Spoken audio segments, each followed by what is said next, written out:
याद करते हुए जिनकी वजह से आज इस खूबसूरत हॉल में हम पहुंच पाए हैं, जिनकी त्याग और बलिदान की वजह से हम आज एक अच्छे खूबसूरत आयोजन को कर पा रहे हैं, उन सभी की नायक नायिकाओं को मैं अपनी तरफ से नमन करता हूँ, अपनी तरफ से वंदन करता हूँ।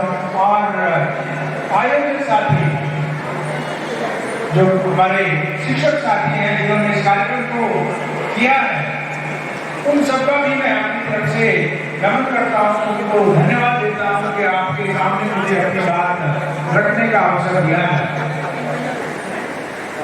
मैं समझ रहा था कि हमारे यहाँ स्टूडेंट्स ज्यादा होंगे, लेकिन मुझे लगता है कि शिक्षक ज्यादा हैं, स्टूडेंट्स कम हैं। चलिए अच्छी बात है, मैं भी एक शिक्षक हूँ, आप जैसे बच्चों को से रूबरू होते हैं, उनको पढ़ाने का काम करते हैं।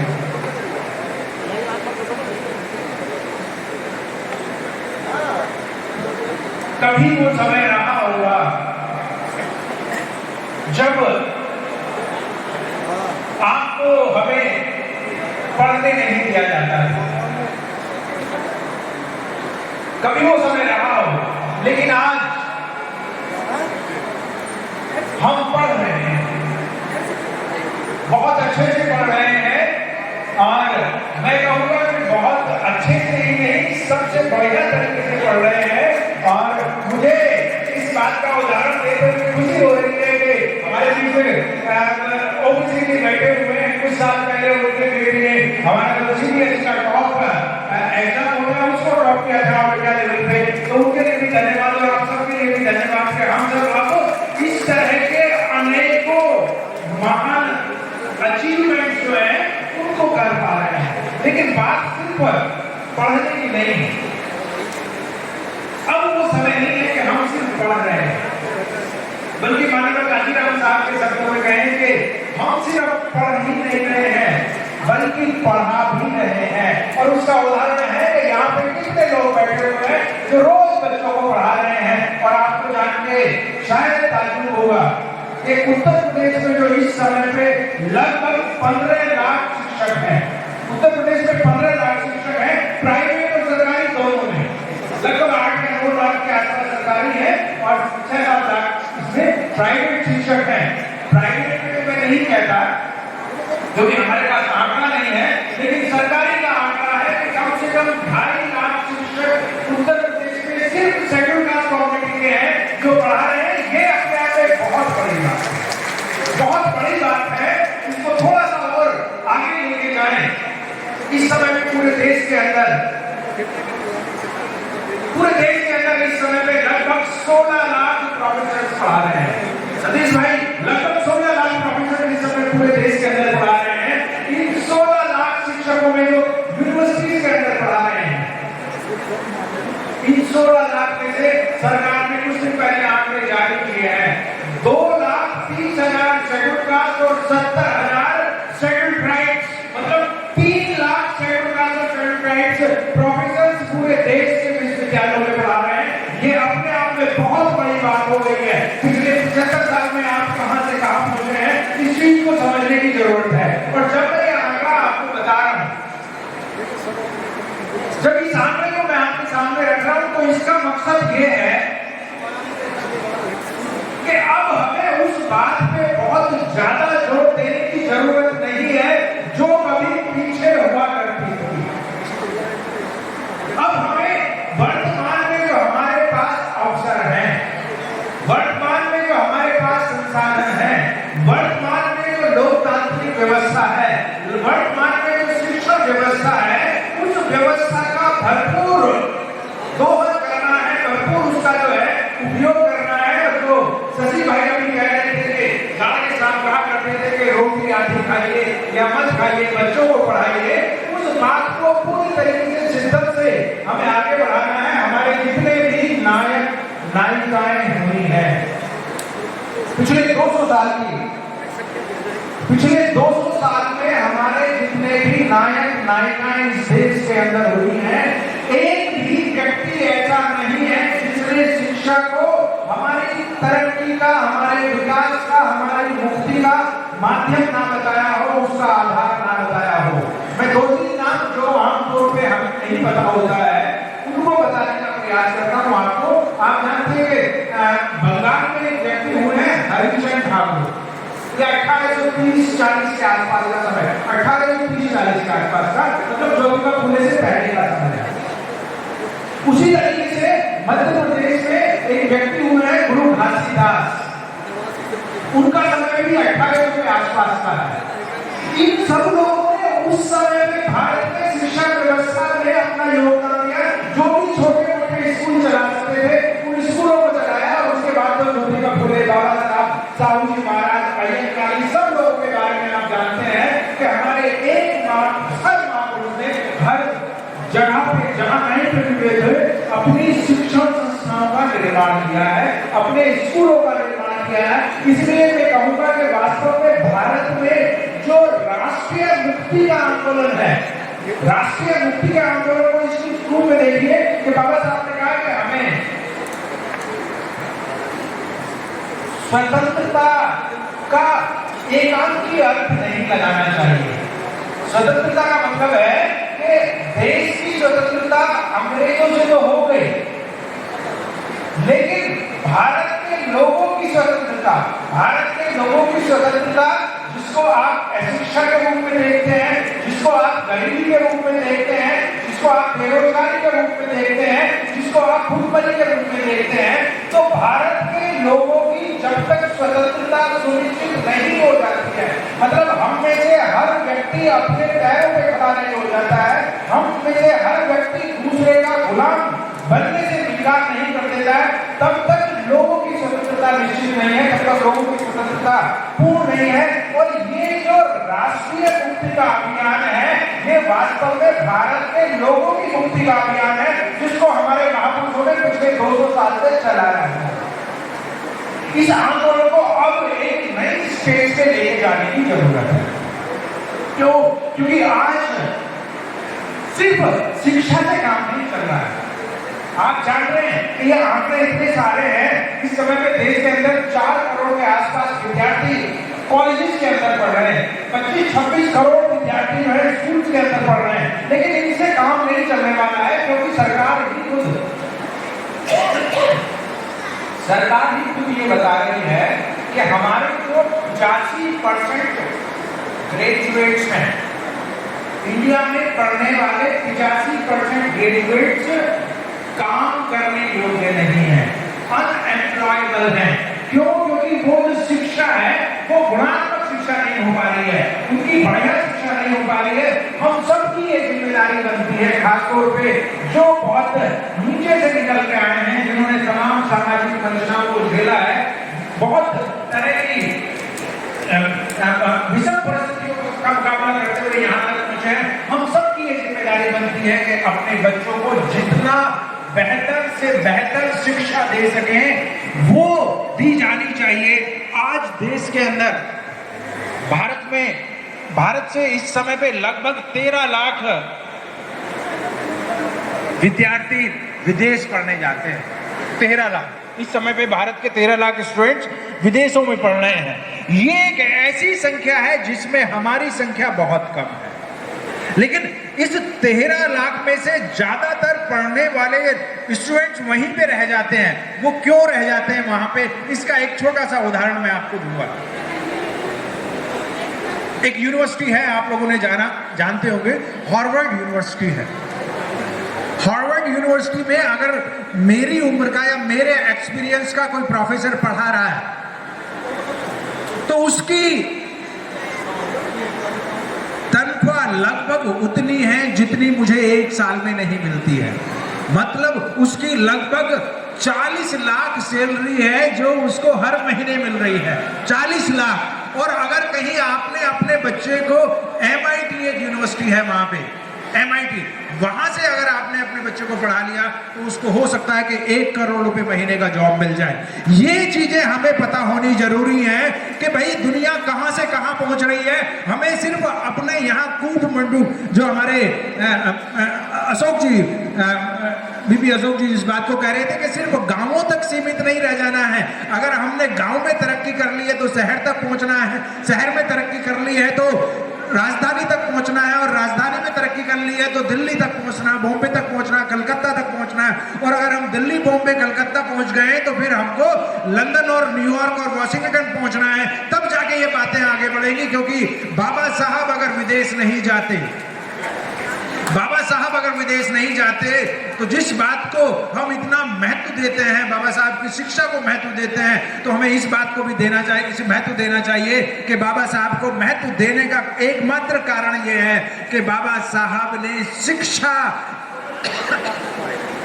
बाबा साहब ने दुनिया की सर्वोत्तम शिक्षा ली और उस शिक्षा के द्वारा एक व्यक्ति ने, अभी शशि भाई जिस बात को कह रहे थे कि भाई एक स्कॉलरशिप लेके गए वो सयाजी राव गायकवाड़ से, उस समय पे ₹125 का $125 का शायद वो स्कॉलरशिप था, उस एक स्कॉलरशिप से हम सबको शिक्षित बना दिया, हम सबको कहां से कहां ले आए। इसलिए अगर हम थोड़ा सा भी अपने आप को संयमित करें, थोड़ा सा भी अपने आप को डिसिप्लिन करें और अपने बच्चों को दुनिया की सर्वश्रेष्ठ शिक्षा देने का प्रयास करें, तो फिर कोई ऐसी चीज नहीं है जो आपके पैरों की जंजीर बन चुके। मैं कहूंगा कि देखिए, जातिवाद है और जातिवाद था, लेकिन हमें इस भूतकाल में नहीं रहना, उसको हमें अपने पैरों की जंजीर नहीं बनाना है कि देखिए ऐसा होता था, ऐसा होता था, ऐसा होता था, ऐसा कभी होता होगा, ऐसा कभी रहा होगा। लेकिन साथियों, ऐसा आपने ही किया है कि अगर 1 जनवरी 1818 को आप याद करते हैं तो आप इतने रणबांकुरे हैं, आपके अंदर इतनी ताकत रही है कि 500 साथी जो है आपके, वो 28,000 की सेना को धूल चुका देते हैं, 28,000 सेना जो है उसको हरा देते हैं। तो हमें उस तरह के इतिहास को आगे बढ़ाना है, ना कि इस बात को कि भाई हमारे गले में ये कर दिया, हमारे पीछे वो कर दिया। यहाँ पे इतने साथी बैठे, 80 साल के हमारे अध्यक्ष साहब बैठे हैं, अभी चाहे तो अध्यक्ष साहब या कोई भी बता देंगे क्या कभी किसी ने अपने गले में घड़ा देखा है? भाई किसी ने देखा है किसी के गले में घड़ा बंधा हुआ था? नहीं, किसी ने देखा है। और कहीं किसी ने लिख दिया और उसको बार बार रिपीट करके अपने मनोबल को गिरा रहे हैं कि ऐसा होता था, ऐसा होता था। ऐसा कुछ नहीं होता था। क्यों? क्योंकि हम सम्राट अशोक के वंशज हैं। हम ऐसे लोग हैं जिन्होंने पूरी दुनिया में तक्षशिला, नालंदा, उद्दतपुरी, जगदल्ला, विक्रमशील ऐसे विश्व प्रसिद्ध विश्वविद्यालयों का निर्माण किया है। अगर हम उन विश्वविद्यालयों के निर्माता हैं तो अपने आप को इतना दीनहीन बताना छोड़िए, उस महान सभ्यता को आगे बताइए। तो भारत में शिक्षा की सभ्यता वास्तव में आपकी सभ्यता है। भारत अगर दुनिया में जाना गया है तो आपकी वजह से जाना गया है। अगर नालंदा में 10,000 विद्यार्थी पढ़ रहे थे तो वो पूरी दुनिया के विद्यार्थी पूरी दुनिया से आगे पढ़ रहे थे, तब जाके आप विश्व गुरु बने हैं। इसलिए रोने धोने में बहुत ज्यादा ध्यान मत गवाइए। और बाबा साहब ने क्लियर कर दिया कि भाई अब इस ज्यादा दम नहीं है कि आप ये कहें कि भाई हम तो सिर्फ गुलाम हैं या हम तो सिर्फ ये हैं। अब आपको अपना जो भविष्य है उसके खुद मुख्तियार बन सकते हैं।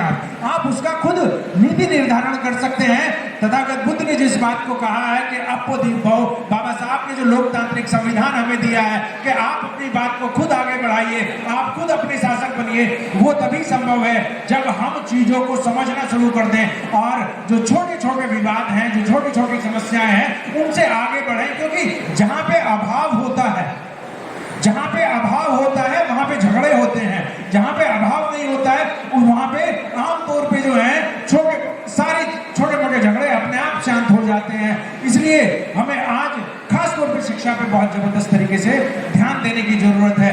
पूरे देश के अंदर इस समय पे जो आंदोलन चल रहा है, ये आंदोलन वास्तव में साथियों कोई सामान्य आंदोलन नहीं है। ये भारत में यहाँ की जो जाति है या यहाँ की जो गरीबी है, यहाँ का जो अन्याय अत्याचार है, उससे मुक्ति का आंदोलन है। और इसमें हमें अपना लीडिंग रोल प्ले करना है। अब जब हम एक शिक्षक के रूप में विद्यार्थियों को पढ़ाते हैं, आप जानते हैं कि भाई पीछे जो राजस्थान में एक बहुत ही दुखदायी घटना हुई जिसमें एक जातिवादी शिक्षक ने हमारे एक बच्चे की हत्या कर दी।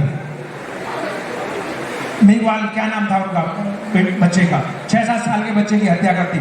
तो ये जो जातिवादी लोग हैं जो इस तरह की अपनी कुंठा निकालते हैं, इस तरह की अपनी हताशा को निकालते हैं, इनको तुरंत सजा दी जानी चाहिए। सरकार इस तरह के कार्य करे या हम लोग अपनी तरफ से जो भी बन पड़ता है उस चीज को आगे बढ़ाने का प्रयास करते हैं। लेकिन इसका जो बड़ा पहलू ये है कि हमारे जो शिक्षक हैं, हमारे जो प्रोफेसर्स हैं या हमारे जो लीडिंग रोल पे साथी हैं, वो कभी अपनी तरफ से इस इस तरह की हरकतें नहीं करते हैं, इस तरह के अन्याय अत्याचार नहीं करते। उनका दृष्टिकोण बहुत मानवीय है। और आप ये अपने एक्सपीरियंस से भी जानते होंगे कि जब आप क्लास में पढ़ाते हैं, जब आप चाहे स्कूल में पढ़ा रहे हैं या कॉलेज में पढ़ा रहे हैं, तो आपका दृष्टिकोण बच्चों के साथ बहुत ही फ्रेंडली होता है। आप उनको एक किसी जाति या धर्म या क्षेत्र के आधार पर नहीं देखते, बल्कि उनके साथ एक मानवीय व्यवहार रखते हैं। और क्योंकि आपकी भाषा के अंदर एक वैज्ञानिकता है, आपकी भाषा के अंदर तथ्यात्मकता है, आपकी भाषा के अंदर लोकतांत्रिक मूल्य हैं, इसलिए विद्यार्थी भी आपको बहुत पसंद करते हैं।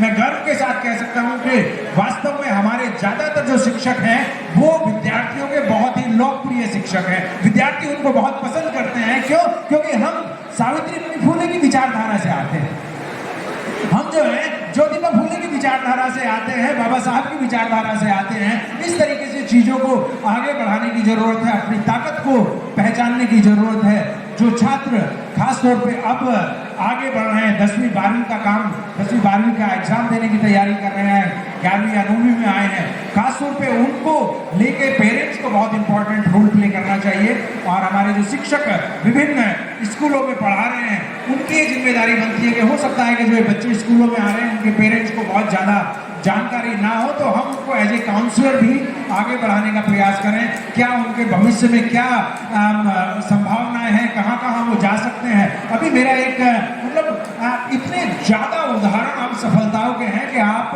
दंग रह जाएंगे। अब 10वीं 12वीं के बाद ही बहुत सारे विद्यार्थी 1-1 करोड़ रुपए की स्कॉलरशिप लेके दुनिया के बहुत सारे विश्वविद्यालयों के अंदर जा रहे हैं। दुनिया और मतलब हमारे यहाँ के लोग भी दे रहे हैं और बाहर के लोग भी उस चीज़ को कर रहे हैं। तो थोड़ा सा जानकारी को हमें अपने स्टूडेंट्स के साथ शेयर करना चाहिए, स्कूल्स कॉलेज में शेयर करना चाहिए। और वो हम तभी कर पाएंगे जब हम अप टू डेट होंगे, जब हमारे पास नॉलेज होगी। तो स्टूडेंट्स के साथ साथ खासतौर पर टीचर्स की भी ये जिम्मेदारी बन जाती है कि देश दुनिया के अंदर क्या हो रहा है, क्या क्या हमारे पास अपॉर्चुनिटीज़ हैं, उन अपॉर्चुनिटीज़ का अच्छे से इस्तेमाल करें और उनको अपने बच्चों को बताने का प्रयास करें। एक छोटा सा उदाहरण देकर 1 मिनट का मैं अपनी बात को समाप्त करूंगा। शिक्षा के महत्व को लेकर आप जानते हैं साथियों के एक पेड़ होता है, बांस का पेड़ होता है। उस बांस के पेड़ की खासियत यह है कि जब एक किसान उस बांस के पेड़ के बीज को जमीन में लगाता है तो उसको काफी समय तक ये पता नहीं चलता है कि ये बीज जन्म लेगा भी या नहीं लेगा। काफी समय तक मतलब 1 साल लगभग ऐसे ही गुजर जाता है और कोई किसी तरह का उसके अंदर अंकुर नहीं निकलता है।